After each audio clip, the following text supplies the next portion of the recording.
घटना से, उतार चढ़ाव से क्या सीखा। और कमाल की बात यह है कि हम लोग परीक्षा देकर आगे निकल जाते हैं और सबक नहीं लेते, लेसन नहीं लेते।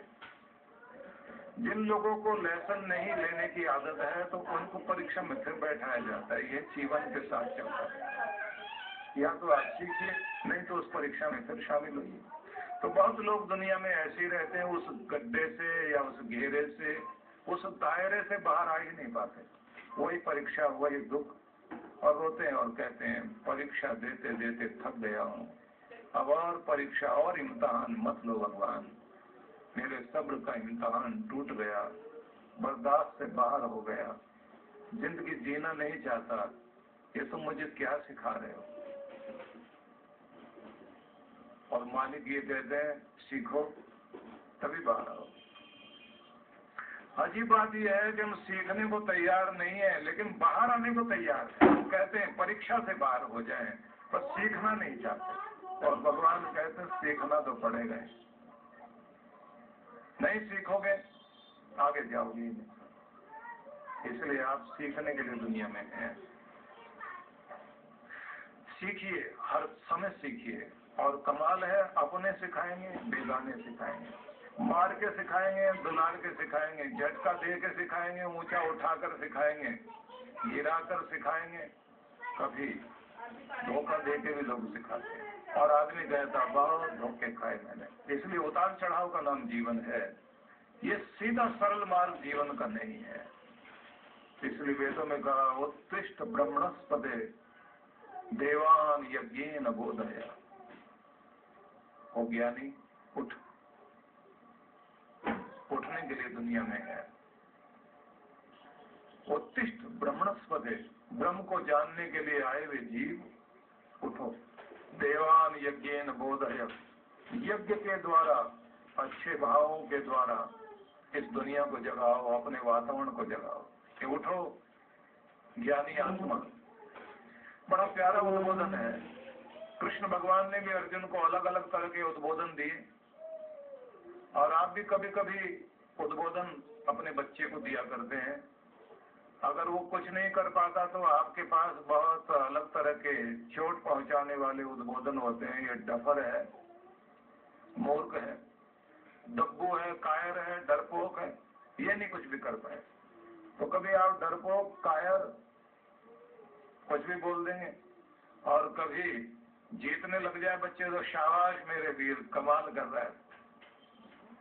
कभी कभी आप अपना पीठ पर हाथ रखकर कहते बेटा किसका है, और गड़बड़ कर जाए तो फिर पत्नी की तरफ देखकर कहते इसका है, क्योंकि गलती के लिए वो इस पर गया, मां पर गया। और कभी कभी दोनों ही नाराज हो जाते हैं और वो दोनों के दोनों कहते हैं ना मेरे पर, मुझ पर गया ना इस पर गया, पता नहीं किस पर गया। क्योंकि जिम्मेदारी गलती की कोई लेना नहीं चाहता। यही अजीब बात है, कोई गलती की जिम्मेदारी नहीं लेना चाहता कि तुमने कोई गलतियां की तो उसके जिम्मेदार हम हो जाएं। आप तुमने कुछ अच्छा किया हो तो सिर्फ तुम ही जिम्मेदार नहीं, माँ बाप भी कहते हैं हम भी जिम्मेदार हैं। तुम्हारी खुशी में सब कोई हिस्सा लेने को तैयार। इसलिए ध्यान रखना कि संबोधन बहुत बड़ा काम करते हैं।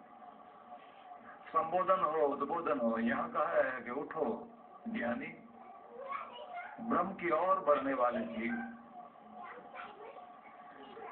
यज्ञेन देवान यज्ञेन बोधय, देवताओं को यज्ञ के द्वारा जागृत कर दो, देव शक्तियों को जागृत कर दो, दिव्य शक्तियों को, दिव्य भावों को जगाओ यज्ञ के द्वारा, महान कार्यों के द्वारा जगा दो दिव्य शक्तियों को। तुम्हारे अंदर जो दिव्य शक्तियां हैं, ब्रह्मांड में जो दिव्य शक्तियां हैं, उन सबको दिव्य भावों के द्वारा जगाओ। मतलब भावनाएं ऊंची उठा करके अपने आसपास की दिव्य शक्तियों को जगाओ। इसका मतलब उल्टा भी हुआ कि बुरी भावनाएं लाओ और राक्षसों को जगाओ। दुर्भावनाएं जागते ही आसपास की राक्षसी शक्तियां जग जाती हैं और सद्भावनाएं जगाते ही दिव्य स्वरूप, दिव्य शक्तियां चारों तरफ जागने लग जाती हैं। तो अच्छे भावनाएं लेकर जागो, क्योंकि तुम दुनिया में सीखने के लिए आए हो, जागने के लिए आए हो। ध्यान रखिए, जो ये कहा गया है कि नहीं ज्ञानेन सदृशम पवित्रम यह विद्यते, मनुष्य को ज्ञान से बढ़कर पवित्र करने वाली चीज कोई भी नहीं है। जैसे ज्ञानानंद मुक्ति, और बिना ज्ञान के मुक्ति नहीं होगी। मुक्ति से मतलब मोक्ष ही नहीं, दुखों से छुटकारा। जानकारी ही दुख से छुड़ाएगी आप। लोग कहते हैं ना, इस उम्र में आकर अब जाके आंख खुली, अब समझ में आया कि ना तो बेटा अपना ना बेटी अपनी, दुनिया में कोई अपना नहीं, सब मतलब वाले लोग हैं। जब तक हम इनके लिए कर रहे थे, ये हमारे आगे पीछे थे, अब हम नहीं कर पा रहे हैं तो सबके सब हमें ऐसा समझते हैं कि जैसे हम बेकार की वस्तु हैं। सारी दुनिया ही विपरीत हो गई। और कभी कभी आदमी बहुत चोट खाने के बाद आसमान की तरफ देखकर भगवान को भी बोलने लग जाता है, क्या सिखा रहा है तो मुझे, और ये क्या दिखा रहा है, मैं नहीं सीखना चाहता, मैं नहीं देखना चाहता ये हालात, ये लोग। इस तरह से तो मैंने कभी उम्मीद नहीं की थी कि मेरे साथ ऐसा होगा। लेकिन सब शिक्षाएं हैं। जब शिक्षाएं आती हैं, ज्ञान आता है तो वैराग्य जागता है, और वैराग्य जागता है तो फिर समझ में आता है कोई अपना नहीं, अगर अपना कोई है तो सिर्फ भगवान ही अपना है। उसी से लो लगाओ, उसी से संबंध जोड़ो। ये समझ में आता बहुत बाद में, पहले समझ में नहीं आता। बच्चा छोटी सी चोट मार दे, तुरंत वैराग्य होता। पति पत्नी की लड़ाई हो जाए, तुरंत वैराग्य होता। उसे बोलते हैं खटपट वैराग्य। और खटपट घर में चलती है। खटपट वैराग्य जब होता है तो मैं कभी कभी देखता हूँ, मेरे पास लोग आके कहते हैं कि आपने वृद्धाश्रम खोला हुआ ना, हमें आप प्रवेश दे दीजिए, और आप दो या ना दो, हम तो यहाँ से जाएंगे, हम तो आ गए बस। कोई पत्नी आ जाती है, कोई पति आ जाता है, कोई दादाजी भी आ जाता है, पोते पोतियों को छोड़ के आ जाता है। ये अलग बात है कि 4 दिन के बाद जब उनका पोता आता है, दादाजी फिर आगे आगे उंगली पकड़ के चल पड़ते हैं। उसके बाद वैराग्य न जाने कहाँ चला जाता है। मेरे से भी मिलते नहीं उसके बाद। वो सोचते हैं गुरुजी को वहां से फोन कर देंगे, नहीं तो शर्म लगेगी उनके सामने जाते हुए। कल तक तो रो रहा था, आज क्या हाल बना लिया। ये खटपट वैराग्य, थोड़ी देर के लिए आदमी का मन उदास होता है,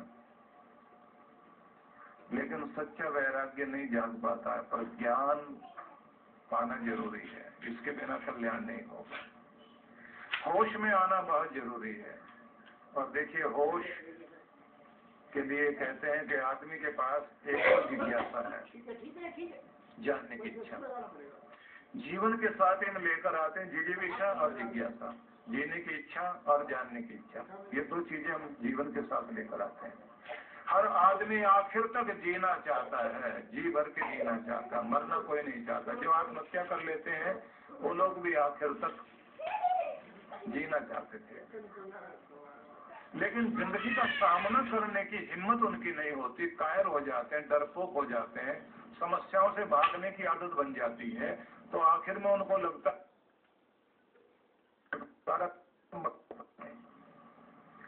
पर दुख का छुटकारा नहीं हो पाता इससे। तो इसलिए भागिए नहीं, जागिए। मुंह फेर लेने से बात नहीं बनेगी, बल्कि डर की आंखों में आंखें डालकर हिम्मत से देखने से डर भागेगा। मरने से पहले मरने वाले नहीं हो, जितनी लेकर आए मिलेगी, लेकिन जब तक हो तब तक बहादुर बनकर जिए।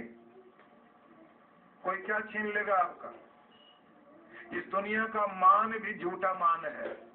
इसलिए अगर कोई आदमी सोचता मेरी इज्जत गई, मान गया, इस दुनिया में कोई ऐसा नहीं जिसको सदा मान ही मान मिला। अपमान भी मिलता है, ऐसा भी कोई नहीं सदा लाभ ही हुआ हो। तो हानि उठाते उठाते लाभ होता है, और लाभ उठाते उठाते फिर हानि होती है। जीतते हुए हारता है आदमी, हारते हुए जीतता है। ये दोनों उतार चढ़ाव तो जीवन के हैं। हवा अगर गर्म लगेगी तो ठंडी भी तो लगेगी। ये दोनों रूप तो जीवन के रहेंगे। इसलिए ये मत सोच लीजिए कि अब जी के क्या करेंगे, हमारा तो मान ही चला गया, हमारा तो धन ही चला गया, हमारा तो कुल ही चला गया, हमारा तो रिश्ता ही चला गया, हमारा तो पद ही चला गया। ये जो भी चीजें होती हैं, सत्ता, संपत्ति, स्वास्थ्य, सुरक्षा, सम्मान, शक्ति, संगठन, ये सारी चीजों को जोड़ लीजिए, सारी ऐस वाली बता दी जिनसे मैंने आपको। इन सब को व्यक्ति ये समझता है कि यही मैं हूं, इस पर चोट लगते मैं गया, फिर मैं कहां बचा। जिन लोगों के पास दिवालिया निकल गया उन लोगों को देखा एकदम आत्महत्या करने को तैयार हो जाते हैं, और जिन लोगों की कुर्सी चली जाती है उनके साथ भी ऐसे हो जाता है। जीतने की बहुत बहुत उम्मीद थी, हार गए, क्योंकि जीवन जोड़ लेते हैं उससे। कहते हैं ना कि 9 तरह की मौत होती है आदमी की। एक आर्थिक मौत होती है, एक सामाजिक मौत होती है, पैसा चला जाए ना वो भी एक मौत है। सामाजिक मौत हो जाए, समाज से नाम मिट जाए आदमी का। ये सोशल डेथ जो होती है वो साधारण डेथ नहीं होती, वो भी भयंकर डेथ होती है। और जब आर्थिक मौत होती है तो भी आदमी की हालत बहुत खराब हो जाती है।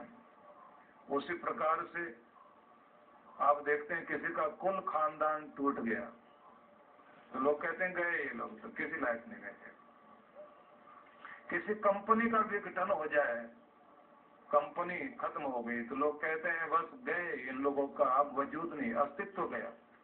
तो अस्तित्व मिट जाना है। अस्तित्व यश में है, धन में है, पद में है, प्रतिष्ठा में है, संगठन में है, शक्ति में है। ये जो अस्तित्व मिटता है तो ये व्यक्ति को मौत जैसा ही प्रभाव डालता है।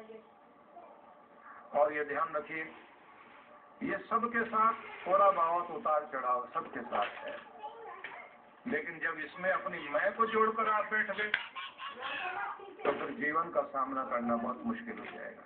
इसलिए जिंदगी से भागा नहीं जा सकता, जीवन के प्रति जागना होता है और सहज रूप से स्वीकार करना होता है।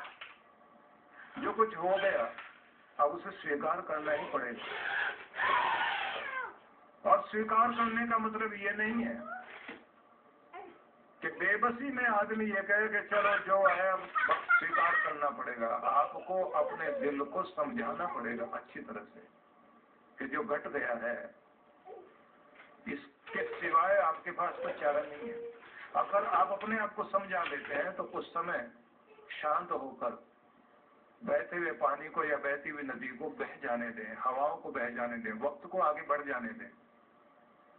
झटके लगेंगे, कभी बेटे की तरफ से, कभी बेटे की तरफ से, कभी धन की तरफ से, कभी समाज की तरफ से। ये झटके लगेंगे ही लगेंगे, बर्दाश्त करो और आगे बढ़ो। दुख जरूर होगा कि जिनसे उम्मीद नहीं थी, जिनको हमने सदा मान ही दिया, जिन्हें पाला पोसा लायक बनाया, कहां से कहां पहुंचा दिया, और वो हमारे साथ ऐसा व्यवहार करे, चोट लगेगी, बहुत ज्यादा लगेगी। और अजीब बात यह है कि दिमाग पर चोट लगती है, तन पर चोट लगती है, और जब आत्मा से लेकर अंदर तक, हृदय तक, दिल तक आपको चोट लगे तो आदमी किरच किरच होकर जैसे कोई शीशा बिखर जाता है, ऐसे टूट के रह जाता है। बहुत रोते हुए लोगों को देखा, महिलाओं को रोते हुए देखा। दिल पर पुरुष लोग ले लेते हैं लेकिन वो बात दिखाते नहीं, महिलाएं रोध होकर फिर भी शांत हो जाती हैं।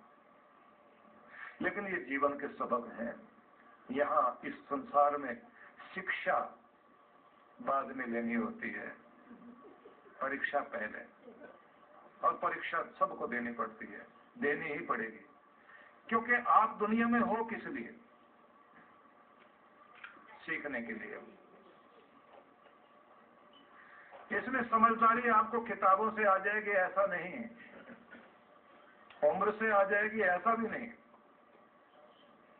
अगर आप सोचते हैं कि उम्र आपको समझदारी देगी, बिल्कुल नहीं, उम्र समझदारी नहीं देती, किताब भी समझदारी नहीं देती। जिंदगी के उतार चढ़ाव से जब आप सीखते हैं, सबक लेते हैं, उनके कारण आपकी जिंदगी में धीरे धीरे समझदारी बढ़ती है। किसी को छोटी उम्र में मिल जाती है, किसी को बड़ी उम्र में भी नहीं मिल पाती। इसलिए सीखिए और समझदार बनिए, नहीं तो कोई रास्ता ही नहीं। जिंदगी भर आपकी उम्र बढ़ती है तो उम्र का सम्मान नहीं, उम्र के साथ बढ़ा हुआ ज्ञान, तजुर्बा, अनुभव, उसका सम्मान होता, उसके लिए झुका जाता, उसे प्रणाम किया जाता। सीखने के लिए क्या करें, तो मुझे ध्यान आता है दत्तात्रेय का। सह्याद्री की तलहटी में एक महान योगी विचरण कर रहे हैं, अद्भुत शक्तियों से संपन्न हैं। उनका वर्णन कृष्ण भगवान ने भी किया। यदु वंश की महान शक्ति में,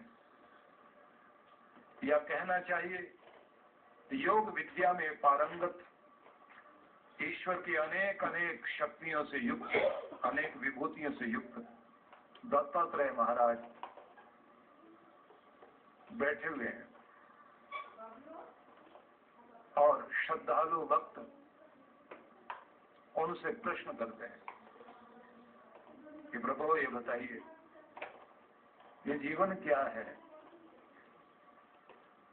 इस जीवन से हम क्या शिक्षा ले सकते हैं। परम पूज्य सुधांशु जी महाराज के पावन सानिध्य में सत्संग एवं स्वाधीनता दिवस के अवसर पर रेड क्रॉस के सहयोग से रक्तदान शिविर गुरुवार 15 अगस्त 2013 समय प्रातः 10 बजे से। स्थान करुणा सिंधु धर्मार्थ अस्पताल, आनंद धाम आश्रम, बक्सरवाला मार्ग, नागलोई नजफगढ़ रोड, नई दिल्ली 41। आयोजक विश्व जागृति मिशन, युवा मंच। फोन 01128342013 और 0116526